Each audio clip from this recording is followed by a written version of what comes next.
ನನ್ನ ಹೆಸರು ಅಶ್ವಿನಿ. 8ನೇ ತರಗತಿ ಎ ವಿಭಾಗದಲ್ಲಿ ಓದುತ್ತಿದ್ದೇನೆ. ನನ್ನ ಸ್ನೇಹಿತರಾದ ಗಾಯತ್ರಿಯು 8ನೇ ತರಗತಿ ಎ ವಿಭಾಗದಲ್ಲಿ ಓದುತ್ತಿದ್ದಾಳೆ.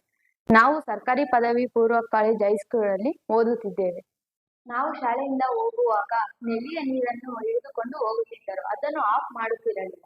ಇದನ್ನು ನಾವು ತಡೆಗಟ್ಟಬೇಕು ಎಂದು ಒಂದು ಪ್ರಾಜೆಕ್ಟ್ ಮಾಡಿದ್ದೆವು. ಆ ಪ್ರಾಜೆಕ್ಟಿನ ಹೆಸರು ಸ್ಮಾರ್ಟ್ ವಾಟರ್ ಟ್ಯಾಪ್. ಇದನ್ನು ಬಳಸಿರುವ ಉಪಕರಣಗಳು ಏನೆಂದರೆ ನನ್ನ ಸ್ನೇಹಿತರಾದ ಗಾಯತ್ರಿ ವಿವರಿಸುತ್ತಾರೆ. ಇದನ್ನು ಮಾಡಲು ಉಪಯೋಗಿಸಿದ ಉಪಕರಣಗಳು ಯಾವುದು ಎಂದರೆ ultrasonic sensor, audio, water pump ಇದೆ ಮತ್ತು ಇತರ ಉಪಕರಣಗಳನ್ನು ಬಳಸಿದ್ದೇವೆ.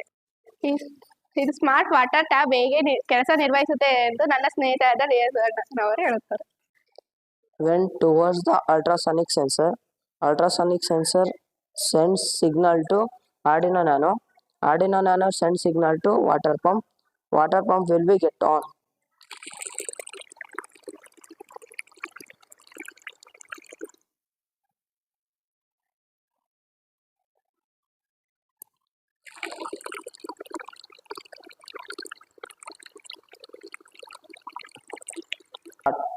ಇದನ್ನು ಎಲ್ಲೆಲ್ಲಿ ಬಳಸಬಹುದೆಂದರೆ ಹಾಸ್ಪಿಟಲ್, ಸ್ಕೂಲ್, ಶಾಲೆಗಳಲ್ಲಿ, ಬಸ್ ಸ್ಟ್ಯಾಂಡ್, ರೈಲ್ವೆ ಸ್ಟೇಷನ್ ಮುಂತಾದ ಸ್ಥಳಗಳಲ್ಲಿ